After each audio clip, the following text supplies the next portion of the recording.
El objetivo de este libro no es destruir la fe ni reemplazarla, sino provocar una inquietud. Mi relación con la fe siempre ha sido contradictoria. No creo en los dioses, pero tampoco en el vacío. Creo en una fuerza superior que ordena el caos del universo, una inteligencia que no necesita templos ni intermediarios. Esta obra intenta acercarse a esas zonas prohibidas del conocimiento, no para ofrecer respuestas absolutas, sino para abrir las grietas que el discurso oficial intenta sellar. Mis conclusiones pueden ser discutibles, y está bien que lo sean, porque pensar libremente implica arriesgarse a errar. Durante 15 años seguí las pistas que me llevaron a una hipótesis inquietante, que las 4.200 religiones del mundo no adoran a dioses distintos, sino a distintas versiones de un mismo poder, un poder antiguo, terrenal, que se oculta tras nombres sagrados y símbolos contradictorios, un dios menor, pero dominante, y detrás de él quizás otro, uno espiritual silencioso, distante, que no exige adoración, sino comprensión.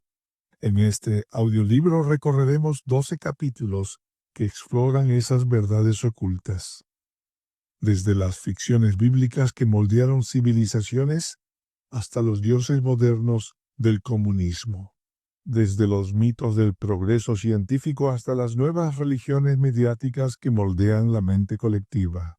Cada capítulo será una entrega independiente, narrada con fidelidad a los hechos y acompañada de las reflexiones que me llevaron a escribir este libro.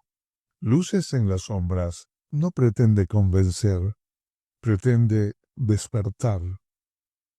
Porque solo cuando uno se atreve a mirar en la oscuridad, comprende que la luz, esa que tanto admiramos, también puede mentir.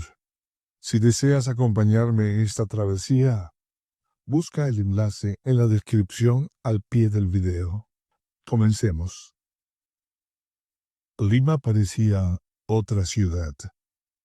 Las avenidas, siempre saturadas, se abrían como si alguien hubiera detenido el tiempo. No había tráfico, solo un murmullo lejano que nacía de los bares y los escaparates.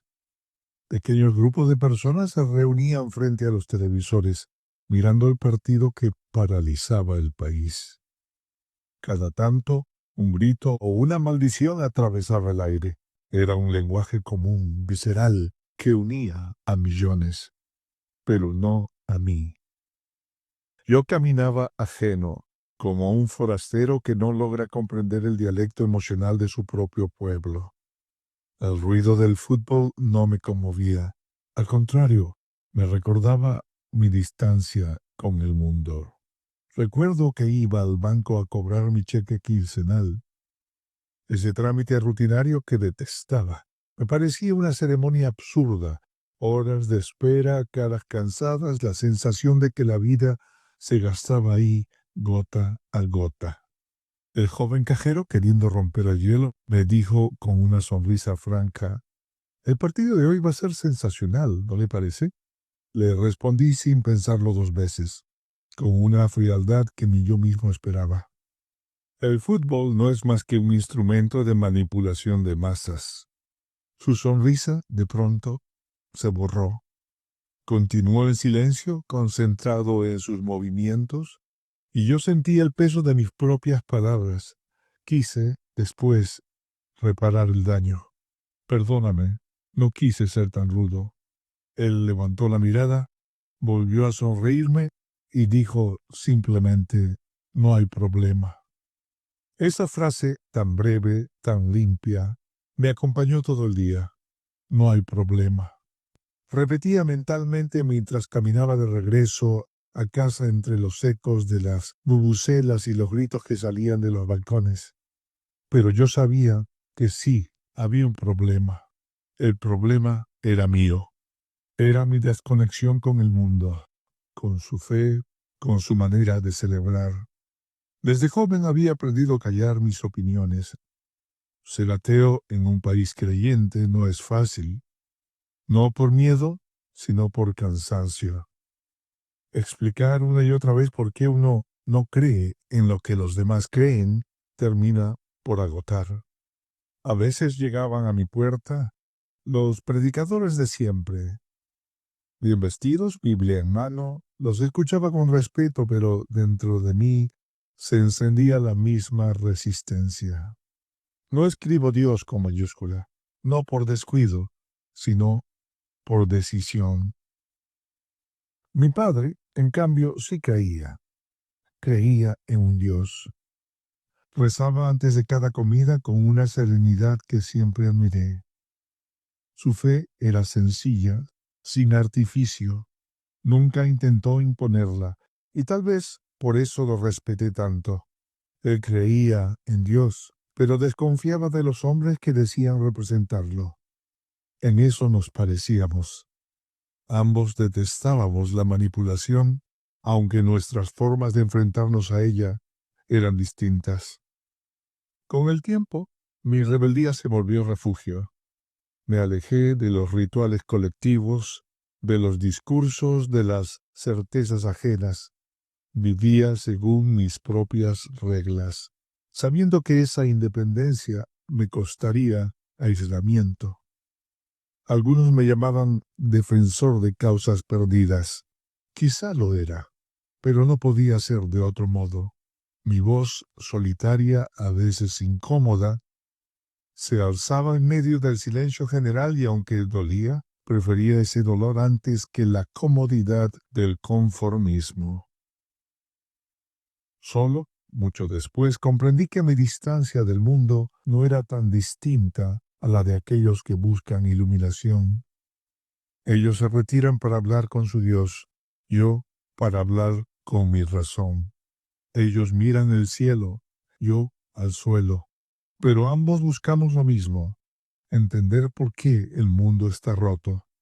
Vivimos en una civilización que habla de progreso, pero se hunde en corrupción, que proclama libertad, pero vive esclava del consumo, que dice creer en la justicia, pero convive con la desigualdad como si fuera natural. Nos repetimos que el amor y la paz son valores eternos, pero ni siquiera logramos entenderlos. Y entonces vuelvo a hacerme las mismas preguntas. ¿Por qué, si hemos conquistado la tecnología, seguimos siendo incapaces de vivir en armonía? ¿Por qué persisten las guerras, el hambre, la trata, la miseria? ¿Por qué el poder corrompe todo lo que toca? Tal vez la respuesta esté en nuestra forma de creer, en la manera en que hemos transformado la fe, sea religiosa o ideológica, en un instrumento para dominar.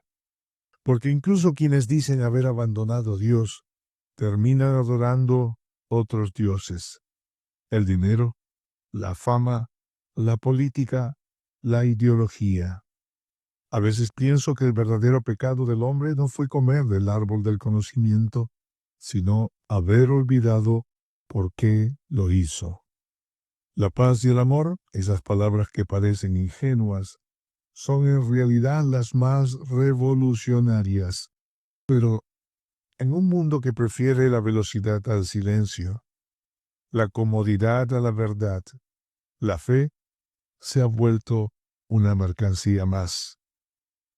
Yo sigo caminando, como aquel día, por las calles vacías de Lima. El bullicio regresa, la ciudad despierta, y yo observo a la multitud celebrar su pequeño triunfo. No los juzgo, solo los miro.